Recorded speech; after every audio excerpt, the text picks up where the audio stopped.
इस दुनिया में कोई ऐसी प्रॉब्लम नहीं है जिसको सुलझाया नहीं जा सकता है, बशर्ते कि सुलझाने के लिए सही वक्त हो, सही इंसान हो और सही सोच हो। और अगर इसमें थोड़ी सी भी तब्दीली की जाए तो फिर जुर्म को पनपने में थोड़ा सा भी वक्त नहीं लगता है। और अगर जुर्म ने एक बार अपना पैर फैला दिया तो अपने साथ में न जाने कई लोगों की ज़िंदगियाँ हमेशा हमेशा के लिए बर्बाद कर चला जाता है। आज की कहानी में एक लड़की दूसरे जाति के लड़के से प्रेम प्रसंग करना शुरू करती है और फिर उसे शादी करने का इरादा कर लेती है।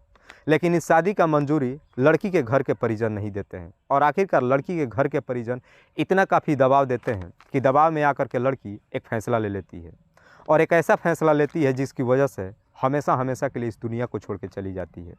लेकिन जब इसका असलियत लोगों को मालूम चलता है तो इसे सुनने के बाद हर व्यक्ति सन्न रह जाता है। हर व्यक्ति सोचने और समझने पर मजबूर हो जाता है कि आखिरकार इसमें गलती थी किसकी। नमस्कार, आदाब, मैं हसमुद्दीन और आप देख रहे हैं सफ़र क्राइम तक। आज की जो सच्ची घटना मैं आपको सुनाने वाला हूं, दरअसल ये घटना है उत्तर प्रदेश की। उत्तर प्रदेश का एक ज़िला पड़ता है फिरोज़ाबाद और इसी फिरोज़ाबाद का एक इलाका पड़ता है तिलक नगर। तिलक नगर का रहने वाला मनोज राठौर, पत्नी नगीना और 4 बच्चे, जिसमें 3 बेटियां और एक छोटा बेटा। बड़ी बेटी का नाम रुचि, जिसकी उम्र है लगभग 19 साल, जो 9th क्लास की स्टूडेंट है। मनोज, जो कि मूल रूप से मक्खनपुर थाना के अंगदपुर गांव का रहने वाला है। मनोज के अभी भी माता पिता और भाई इसी अंगदपुर गांव में रहते हैं। चूँकि मनोज फिरोज़ाबाद के एक चूड़ी कारखाना में नौकरी करता है और तिलक नगर में एक अपना घर बना लेता है और फिर अपने पूरे परिवार को इसी तिलक नगर में लेकर आता है और अपने परिवार के साथ में रहना शुरू करता है। मनोज का आज से ठीक 10 साल पहले थ्रेसर मशीन में हाथ जाने की वजह से बायां हाथ कट जाता है और एक हाथ से ही चूड़ी के कारखाने में नौकरी करता है और अपने परिवार की परवरिश करना शुरू करता है। चूँकि मनोज के घर परिवार का माली हालत ठीक नहीं होता है, इसीलिए मनोज की पत्नी नगीना भी घर पे ही चूड़ी का काम करना शुरू करती है और अपनी बच्ची रुचि का भी 9th क्लास के बाद ही पढ़ाई छुड़वा देते हैं और रुचि भी अपने माँ का हाथ बटाना शुरू करती है। सिलसिला यूं ही चलना शुरू होता है कि एक दिन रुचि अपने सहेली की जन्मदिन पर जाती है। जब जन्मदिन का पार्टी में रुचि पहुँचती है तो रुचि की वहाँ पर मुलाकात सुधीर पचौरी से होती है। सुधीर, जिसकी उम्र है लगभग 21 साल, जो पेशे से एक फ़ोटोग्राफ़र है, जो मूल रूप से एटा थाने के पिलुआ गाँव का रहने वाला है और इसी फिरोज़ाबाद में एक किराए का कमरा लेकर रहता है। रुचि जब जन्मदिन के पार्टी में पहुंचती है, अपने सहेलियों के साथ मिल करके कई सारे फ़ोटो खिंचवाती है और सुधीर फ़ोटो खींचता है। लेकिन सुधीर जब पहली बार रुचि को देखता है, सुधीर को पहली नज़र में प्यार हो जाता है। रुचि भी जब सुधीर को देखती है तो कहीं ना कहीं रुचि को भी सुधीर पसंद आ जाता है। लेकिन रुचि जब वहाँ से घर निकलती है तो अपना नंबर सुधीर को दे आती है और साथ ही साथ सुधीर का नंबर भी अपने साथ लेकर आती है और उसके बाद से सुधीर और रुचि के बीच में बातचीत होना शुरू होता है। जब भी दोनों एक दूसरे से बातचीत करते हैं, दोनों की एक दूसरे की बातें अच्छी लगती है। धीरे धीरे जब यूं ही समय गुजरता है, न जाने कब दोनों एक दूसरे से दिल दे बैठते हैं और दोनों के बीच में प्रेम प्रसंग शुरू हो जाता है। लेकिन इस बात की खबर रुचि के घर के परिजनों को नहीं मालूम चलता है। उसके बाद से रुचि अक्सर अपने घर परिवार वालों से छुप छुपा करके और सुधीर से मिलती है और जब भी इन दोनों की मुलाकात होता है, दोनों के बीच में संबंध भी बनना शुरू होता है। लेकिन इधर जब समय गुजरना शुरू होता है, मनोज जब अपनी बच्ची रुचि को बढ़ते हुए देखता है, उसकी उम्र को देख करके मनोज को भी चिंता सताने लगता है। आखिरकार मनोज अपनी बच्ची की शादी कराने के लिए एक लड़के की तलाशी करना शुरू करता है और बहुत जल्द ही दिल्ली में एक लड़का ढूंढ लेता है।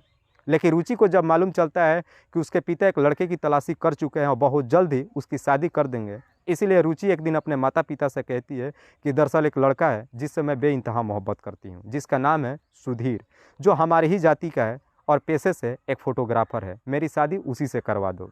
रुचि जब इस तरह की बातें अपने घर के परिजनों से कहती है, उसके घर के परिजन भी तैयार हो जाते हैं सुधीर से मिलने के लिए। एक दिन रुचि सुधीर को अपने घर पे लेकर आती है। सुधीर जब पहली बार रुचि के घर पे पहुंचता है तो कहीं ना कहीं रुचि के माता पिता को भी सुधीर पसंद आ जाता है। फिर मनोज सुधीर को लेकर के अंगदपुर गाँव अपने माता पिता और अपने भाई से मिलवाने के लिए लेकर जाता है।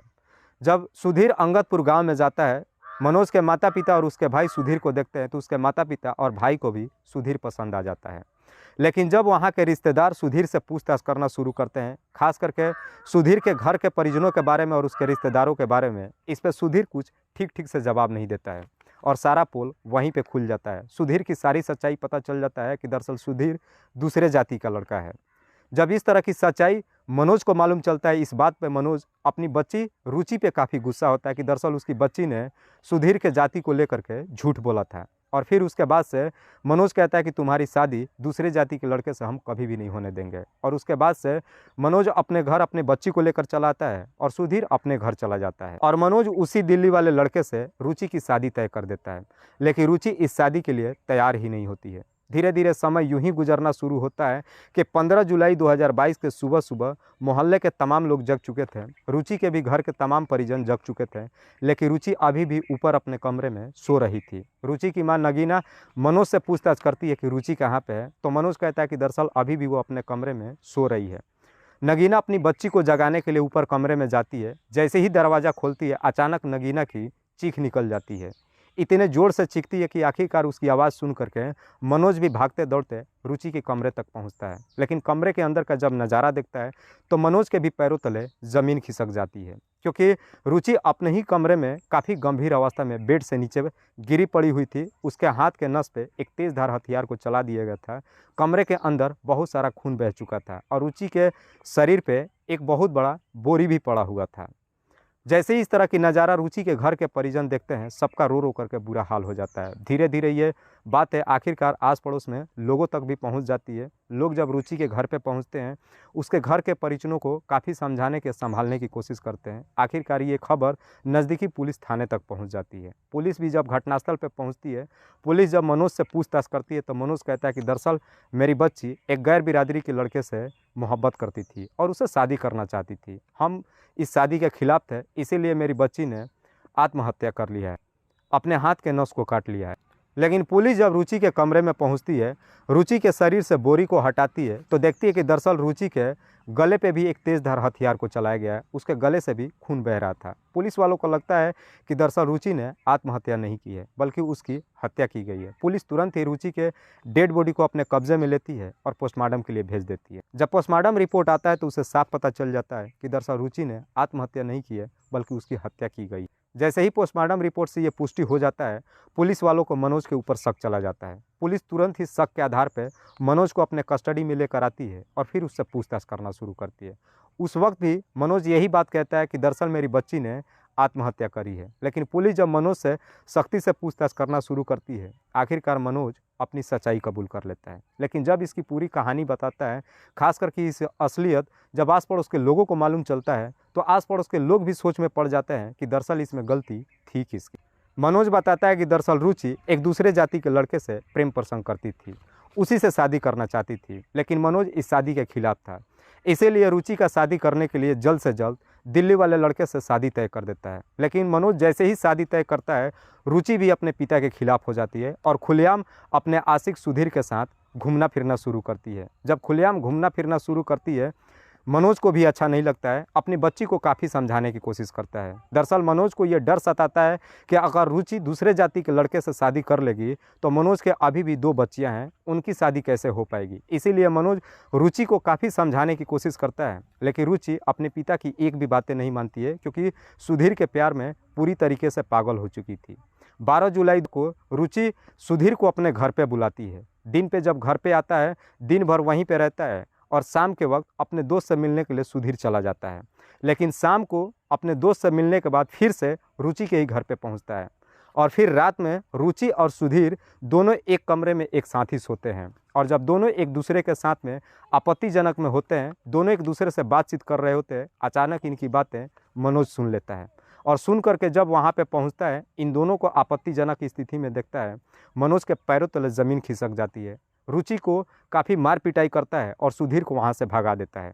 और उसी दिन मनोज कहता है कि तुम्हारी शादी हम जल्द से जल्द दिल्ली वाले लड़के से कर देंगे। इस पर रुचि कहती है कि अगर मेरी शादी उससे कराने की कोशिश करोगे तो मैं तुम्हारे खिलाफ जा करके और सुधीर से कोर्ट मैरिज कर लूँगी। जब रुचि इस तरह की बातें अपने पिता मनोज से कहती है तो मनोज को भी कहीं ना कहीं डर सताने लगता है कि अगर रुचि ने वाकई में ऐसा कदम उठा लिया तो मैं किसी को मुँह दिखाने लायक नहीं रहूँगा। इतना तो मनोज को भी अब समझ में आ चुका था कि रुचि अब उसकी एक भी बातें नहीं मानने वाली है। इसीलिए मनोज अपनी बच्चियों का भविष्य देखते हुए अब रुचि को ही ठिकाने लगाने का एक षड्यंत्र बना देता है। मनोज को लगता है कि अगर रुचि वाकई में सुधीर से शादी कर लेगी तो मैं आने वाले समय में अपनी बच्चियों को शादी नहीं कर पाऊंगा। इसलिए रुचि को इस दुनिया से ही हटाने का एक षड्यंत्र बना देता है। मनोज जब भी रात में सोता है उसी पल को याद करता है जब रुचि और सुधीर कमरे में आपत्तिजनक स्थिति में होते हैं, और जब उस पल को याद करता है, इसे याद करके मनोज के आंखों में नींद नहीं आती है और आखिरकार अब रुचि को हटाने के लिए इस दुनिया से एक षड्यंत्र बनाता है। और इसी षड्यंत्र के तहत मनोज एक दिन मार्केट में जाता है और आरी खरीद कर लेकर आता है। 14 जुलाई के रात के वक्त रुचि के पूरे घर के परिजन खाना खा करके सोते हैं। उस वक्त रुचि की माँ नगीना भी रुचि से कहती है कि तुम भी हमारे साथ सो जाओ। दरअसल नगीना अपनी दोनों बच्ची और बेटे को लेकर के नीचे कमरे में सोती है, लेकिन रुचि कहती है कि नहीं, मैं ऊपर सोऊंगी। रुचि ऊपर कमरे में सो जाती है।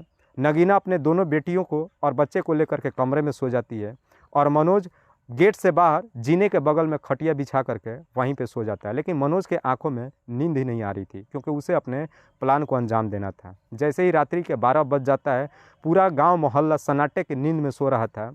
दबे पांव मनोज ऊपर के कमरे में जाता है। चूँकि गर्मी का मौसम होता है, घर में कूलर भी चलता है, इतना काफ़ी शोर शराबा होता है कि किसी को मालूम भी नहीं चलता है। और मनोज जब रुचि के कमरे में जाता है तो देखता है कि रुचि दरअसल गहरी नींद में सोई है। तुरंत मनोज ही एक लठ निकालता है और गहरी नींद में ही रुचि के सर पे मार देता है। रुचि तुरंत ही बेहोश हो जाती है और फिर तुरंत ही मनोज अपने षड्यंत्र के तहत उसारी को लेता है और फिर रुचि के गले पे चला देता है। लेकिन उसके बाद से मनोज अपने आप को बचाने के लिए, इस हत्या को आत्महत्या करार देने के लिए एक और प्लान बनाता है। तुरंत ही रुचि के हाथ पे एक ब्लेड चला देता है और उसका नस काट देता है और उसके बाद से रुचि के शरीर पे एक बोरी डाल देता है और उसके बाद से आराम से नीचे आता है, अपने हाथ को धुल करके और बेड पर आकर के सो जाता है। और अगली सुबह 15 जुलाई को सुबह सुबह उठता है और अपने गाँव अंगदपुर में जा करके और रुचि का मोबाइल छिपा करके वापस घर चला आता है। वाकई में दोस्तों, जब ये पूरी कहानी मनोज पुलिस वालों को बताता है तो मनोज के ही तहरीर पर पुलिस तुरंत ही मनोज को अपने कस्टडी में ले लेती है। लेकिन जब इसका असलियत उसके घर के परिजनों को मालूम चलता है तो किसी को भी अपने कानों पे यकीन नहीं होता है कि मनोज इस तरह का कदम भी उठा चुका है और अपनी ही बच्ची को इस दुनिया से हटाने का इतना खतरनाक षड्यंत्र भी बना चुका था। फिलहाल पुलिस मनोज को अपने कस्टडी में लेकर के उस पर गंभीर धाराओं में मुकदमा दर्ज करके जेल भेज दिया है। दोस्तों, इस कहानी को सुनाने का उद्देश्य मुझे किसी को परेशान नहीं करना है, किसी को तकलीफ नहीं पहुंचाना है। बस आपको बताना है आप जहां भी रहें सुरक्षित रहें और अपनों का ख्याल रखें। तब तक के लिए जय हिंद, जय भारत।